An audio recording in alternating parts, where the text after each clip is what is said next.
नमस्कार, DD news पर आप देख रहे हैं समाचारों का बुलेटिन। मैं हूं लाल चंद्र सिंह। देखेंगे देश और दुनिया की तमाम बड़ी खबरें, लेकिन सबसे पहले इस समय की हेडलाइंस। कड़ी सुरक्षा के बीच 5 राज्यों में होगी काउंटिंग। पश्चिम बंगाल, केरल, तमिलनाडु, असम और पुदुचेरी में सोमवार को आ जाएंगे जनादेश। मतदाताओं को डराने धमकाने की शिकायतों के बाद पश्चिम बंगाल के फलता विधानसभा क्षेत्र में पूरी मतदान प्रक्रिया रद्द। 21 मई को पुनर्मतदान, 24 मई को होगी मतगणना। दिल्ली के विवेक विहार में बहुमंजिली इमारत में लगी आग से 9 लोगों की मौत। पीएम मोदी ने हादसे पर जताया गहरा दुख। मृतकों के परिजनों को 2-2 लाख रुपए की सहायता, तो घायलों को 50-50 हजार रुपए की आर्थिक मदद। अंतरिक्ष यात्रा में भारत की नई छलांग। गैलेक्सी आई का मिशन दृष्टि सफलतापूर्वक हुआ लॉन्च। प्रधानमंत्री मोदी ने टीम को दी बधाई। कहा, मिशन दृष्टि भारत की अंतरिक्ष यात्रा में महत्वपूर्ण उपलब्धि।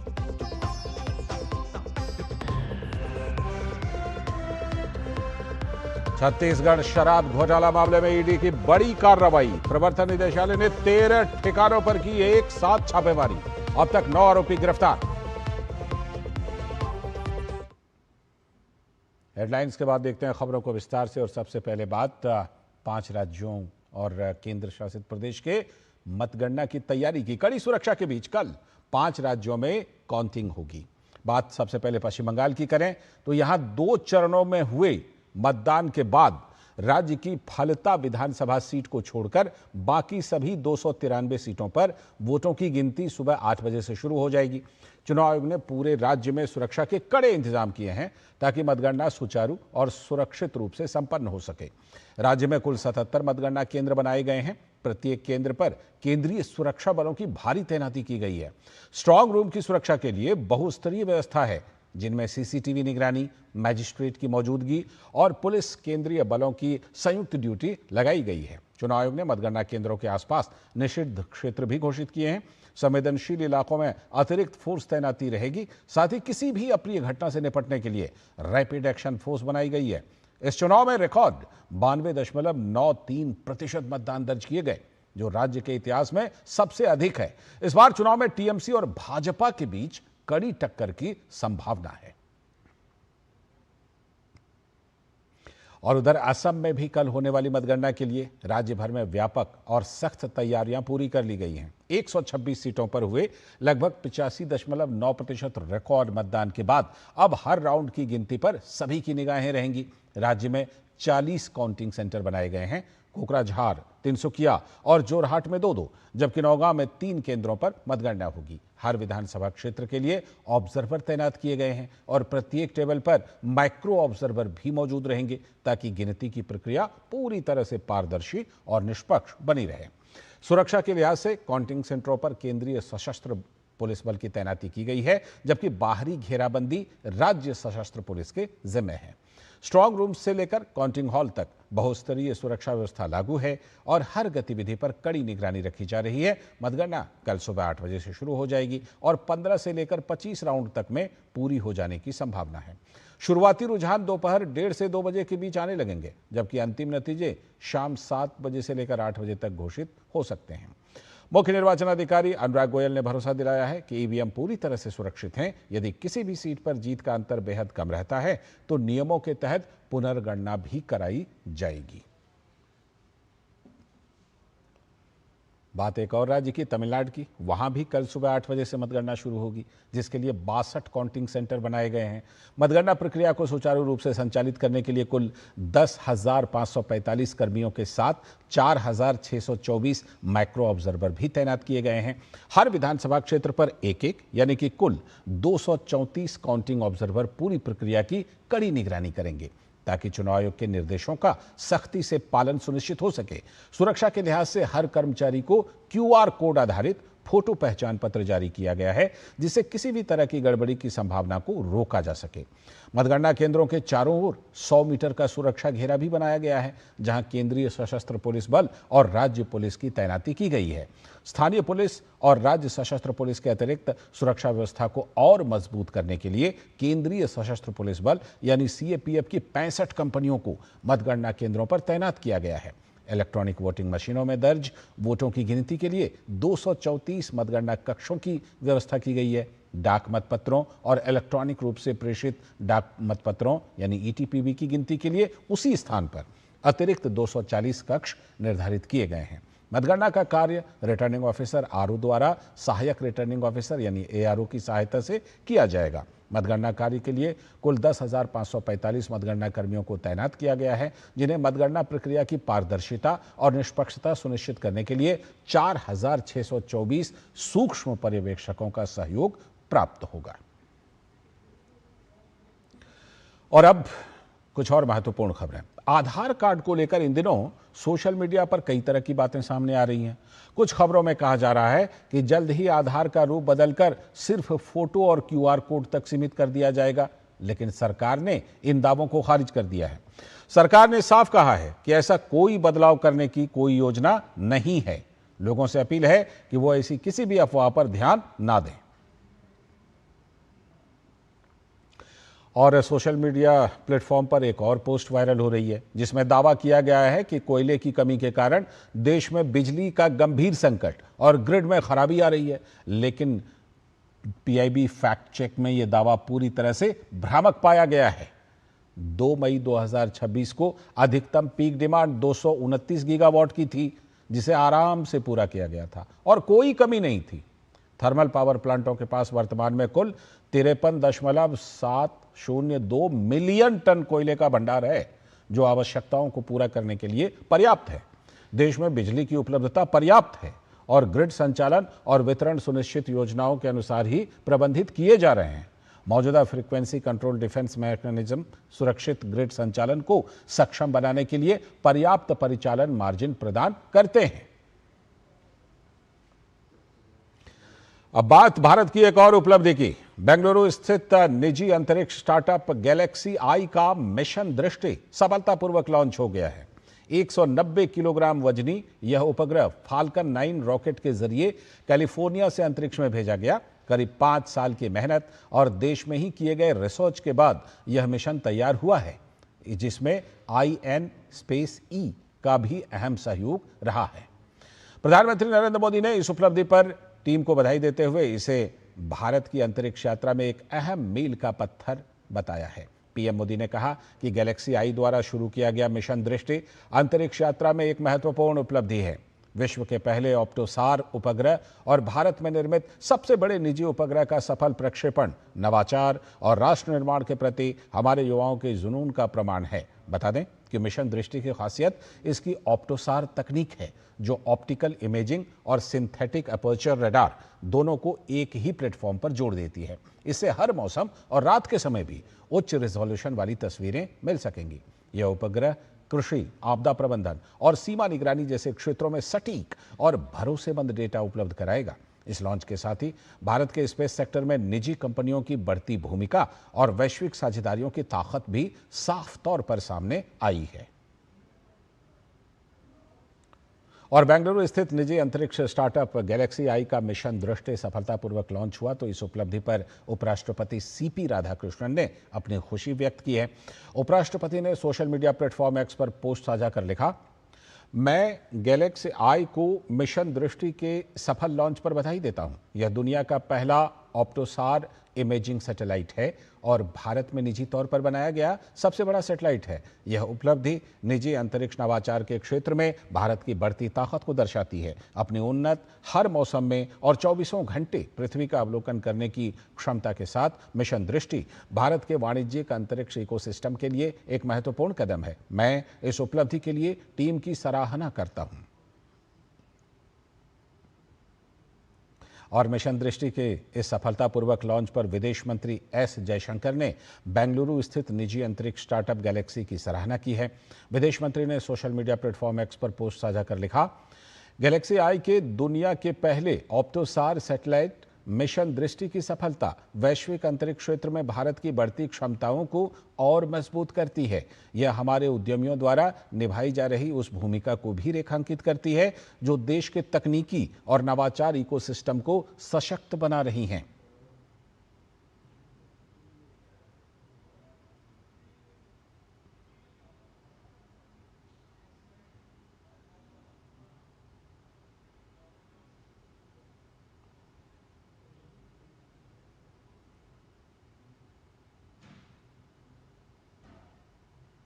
एक और महत्वपूर्ण खबर, हज के किराए में बढ़ोतरी पर अल्पसंख्यक मामलों के मंत्री किरेन रिजिजू ने कहा कि पश्चिम एशिया संकट के कारण एयरलाइंस ने किराया $400 बढ़ाने की बात कही थी, लेकिन मंत्रालय ने बातचीत कर इसे घटाकर $100 किया है।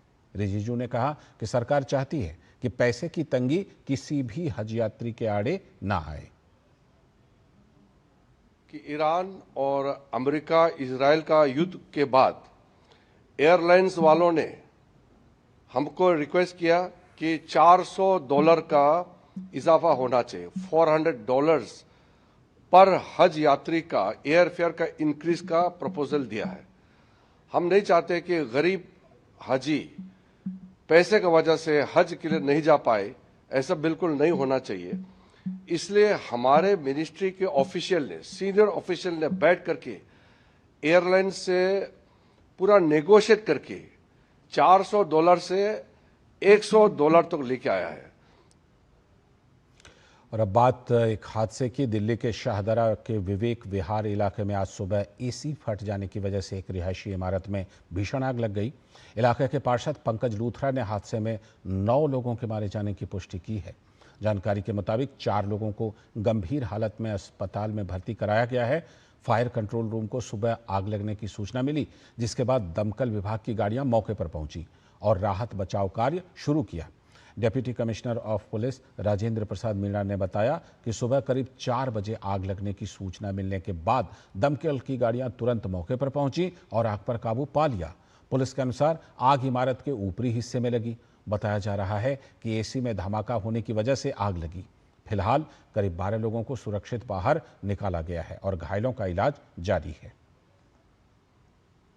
सेकंड फ्लोर पे एक बैक साइड पे 5 बॉडी करी हैं, जो कि बिल्कुल पहचानने में भी नहीं आ रही कि लेडीज है या जेंट्स है। और एक और बैक साइड पे एक बॉडी और करी है और टॉप पे 3 बॉडी हैं और वो चलते हुए ऊपर भागने की कोशिश की थी उन्होंने और ताला बंद था ताकि वो नहीं पाए। ऊपर ही सीढ़ियों में ही वो उनकी डेथ होगी और पहचान नहीं हो पा रही है बिल्कुल भी। टोटल 9 बॉडी कंफर्म हो चुकी हैं, बाकी अभी चेक कर रहे हैं।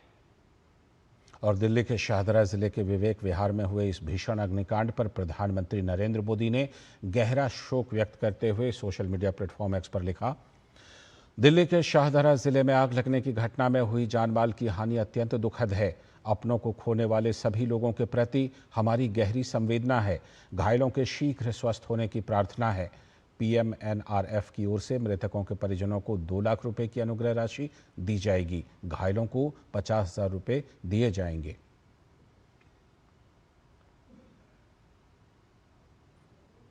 और दिल्ली के शाहदरा जिले के विवेक विहार में हुए इस भीषण अग्निकांड पर केंद्रीय गृह मंत्री अमित शाह ने भी गहरा शोक व्यक्त करते हुए एक्स पर लिखा, दिल्ली के विवेक विहार में हुई आगजनी की घटना अत्यंत पीड़ादायक है। इस हादसे में जिन लोगों ने अपने परिजनों को खोया है, मेरी संवेदनाएं उनके साथ हैं। ईश्वर शोक संतप्त परिवारों को इस दुख को सहन करने की शक्ति प्रदान करें। स्थानीय प्रशासन घायलों को सर्वोच्च चिकित्सा सुविधा उपलब्ध करा रहा है। घायलों के शीघ्र स्वस्थ होने की कामना करता हूं।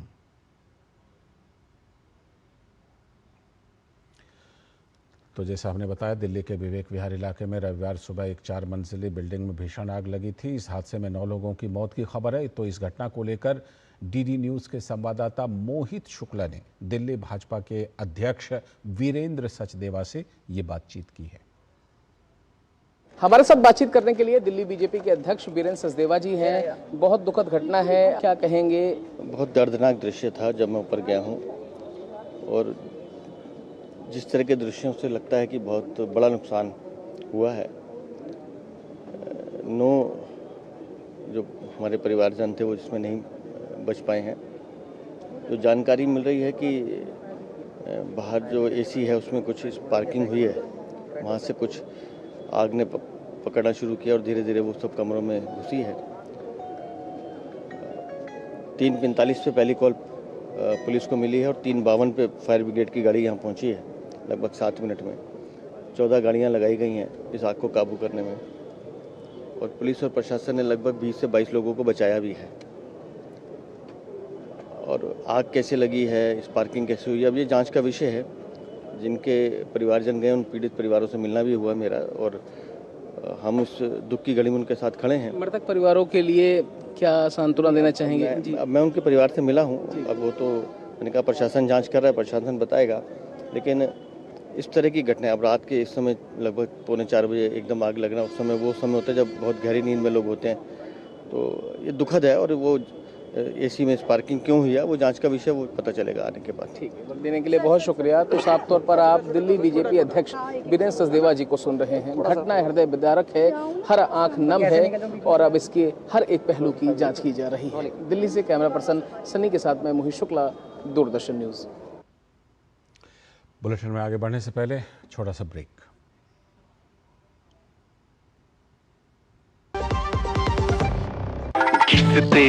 तोड़ते कुटते गिरते नानी दादी का नाम याद आता है। हमको तो एक ही नाम याद आता है, MDH शाही पनीर मसाला। पनीर को क्या मस्त बना डाला। MDH का असली शाही पनीर मसाला, वो असली मसाले सच सच MDH। जब धरती चीर कर निकलता है लोहे का पत्थर और मिलता है मोंगिया के जोश से, फिर तपता है, पिघलता है और बनता है फौलाद। अब होता है सरिया सारी खूबियों के साथ। मोंगिया स्टील, मजबूत देश का मजबूत सरिया।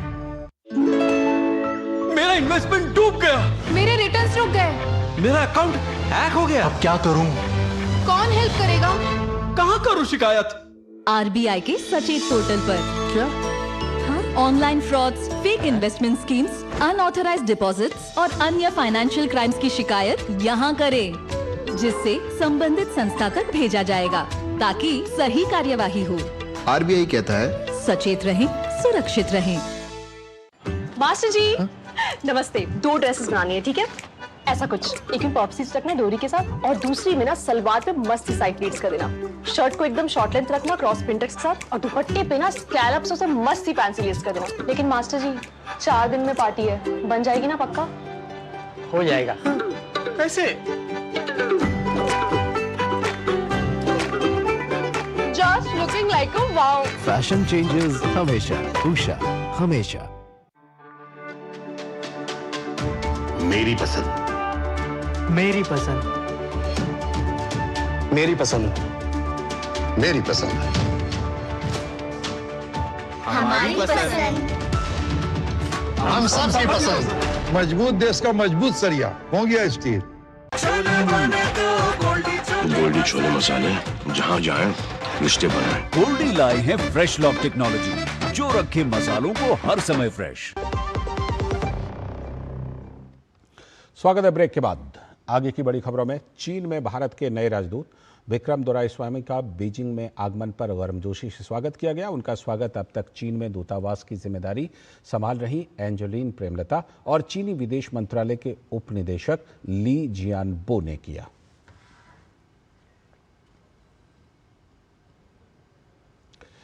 नोएडा लोकमंच द्वारा आयोजित नोएडा आई केयर पहल का भव्य कार्यक्रम एमिटी यूनिवर्सिटी में आयोजित किया गया। इस कार्यक्रम में नागरिक भागीदारी के माध्यम से नोएडा को स्वच्छ, सुरक्षित और स्मार्ट बनाने का संकल्प लिया गया।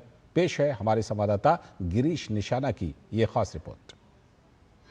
रविवार को नोएडा के सेक्टर 125 स्थित एमिटी यूनिवर्सिटी सभागार में नोएडा की प्रतिष्ठित सामाजिक संस्था नोएडा लोकमंच ने नोएडा आई केयर अभियान का आगाज किया। जी हां, नोएडा एक स्मार्ट शहर जहां विकास की रफ्तार तेज है, उस शहर के प्रति नागरिकों की सहभागिता और सामूहिक जिम्मेदारी को मजबूत करने के लिए एक नई पहल की शुरुआत की गई। ये पहल केवल प्रशासन के भरोसे नहीं, बल्कि निवासियों की भागीदारी से शहर को स्वच्छ, हरित और सुरक्षित बनाने का एक सामूहिक संकल्प है। संकल्प है, एक अभियान है, इन लोगों को जागृत करने का और हर नागरिक को जागृत करने का एक ये प्रयास है। भारत आई केयर, ये हमारा एक व्यापक कॉन्सेप्ट है और इस व्यापक कॉन्सेप्ट को हम लोकलाइज करने के लिए एक स्थानीय तौर पर इसको हम नोएडा पहले लाए हैं। ये एक पहला प्रयास है और इस प्रयास को हम धीरे धीरे दूसरे शहरों में, दूसरे स्थानों पर भी ले जाएंगे। रविवार यानी 3 मई 2026 को लॉन्च हुए इस अभियान का उद्देश्य शहर की समस्याओं जैसे ट्रैफिक, सफाई और शिक्षा में नागरिक सहयोग को बढ़ाना है। आई केयर के जरिए हर नागरिक को भागीदार बनाने की तैयारी है। अगले 4 सालों में इस अभियान के साथ 1 लाख लोगों को जोड़ने का लक्ष्य रखा गया है। अभी 5 हमने बिंदु लिए हैं: पर्यावरण, प्रदूषण, सफाई, ट्रैफिक समस्या और to help someone in need. आने वाले 4 वर्षों में हमारा एक पायलट प्रोजेक्ट है कि कम से कम 1 लाख लोग इसके वॉलंटियर बनेंगे। ये कोई संस्था नहीं है, ये एक मूवमेंट है जन सहयोग का, जिसमें हम नहीं, मैं को आगे आना है। इस मौके पर मशहूर रागिनी गायक ब्रह्मपाल नागर ने अपने ही अंदाज में प्रस्तुति दी।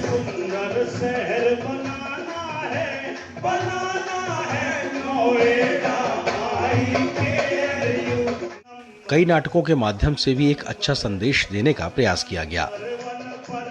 कवियों ने भी अपने अंदाज में यहाँ बहुत कुछ बयां किया।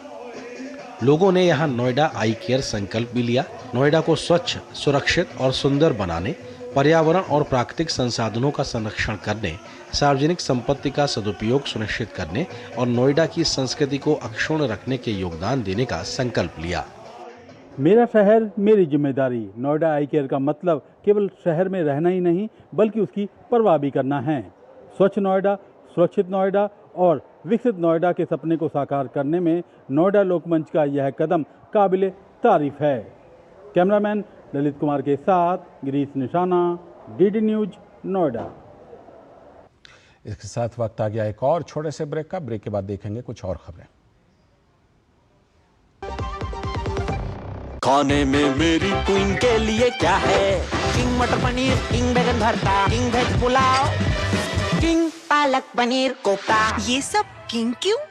क्योंकि ये सब बना है MDH किचन किंग से का बॉस। MDH किचन किंग, असली किचन किंग। MDH। कम समय में ज्यादा मुनाफा, बस एक क्लिक में। कमाल है।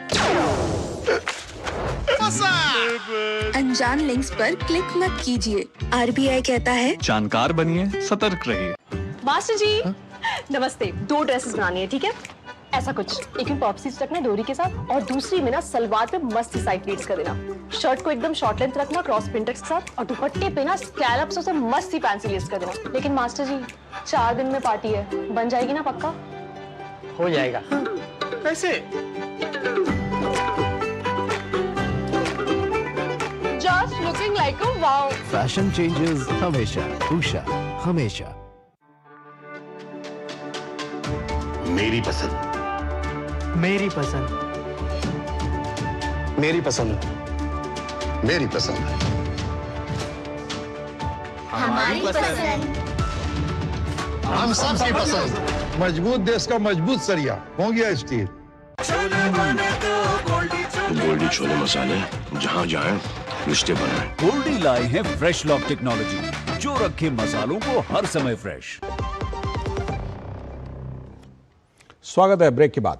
आगे की खबरों में देश भर में आज मेडिकल प्रवेश परीक्षा यानी नीट यूजी 2026 का आयोजन किया गया। कड़े सुरक्षा इंतजामों और सख्त दिशा निर्देशों के बीच परीक्षा का संचालन विभिन्न केंद्रों पर शांतिपूर्ण ढंग से संपन्न हुआ। इस मौके पर परीक्षार्थियों और अभिभावकों से बातचीत की है डीडी न्यूज के संवाददाता अंकित मिश्रा ने। देश की सबसे बड़ी मेडिकल प्रवेश परीक्षा यानी नीट यूजी 2026 का आज यहाँ पर यानी खासतौर पर राजधानी दिल्ली में भी अटल आदर्श विद्यालय में जो सेंटर पड़ा था, बच्चे यहाँ से इम्तिहान देकर के बाहर आ रहे हैं। कुछ अभिभावक और उनके साथ स्टूडेंट्स भी हमारे साथ मौजूद हैं, जरा बातचीत करते हैं। मैम, किसी तरीके की कोई दिक्कत हुई अंदर जाने में? कैसा रहा एग्जाम? एग्जाम तो मॉडरेट था, बस थोड़ी केमिस्ट्री मेरी ठीक नहीं गई, बाकी सब ओके था।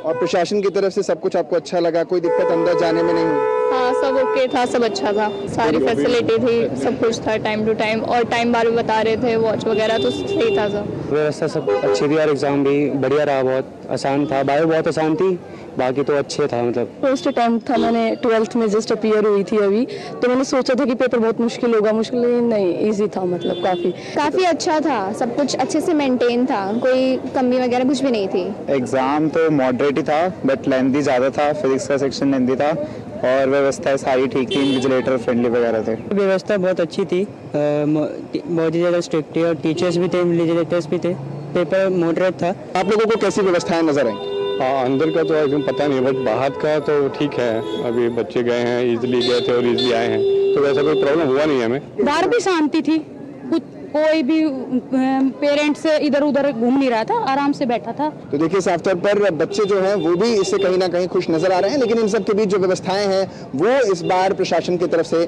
काफी बेहतर की गई थी। कैमरामैन नवीन के साथ अंकित मिश्रा, ईडी न्यूज, दिल्ली।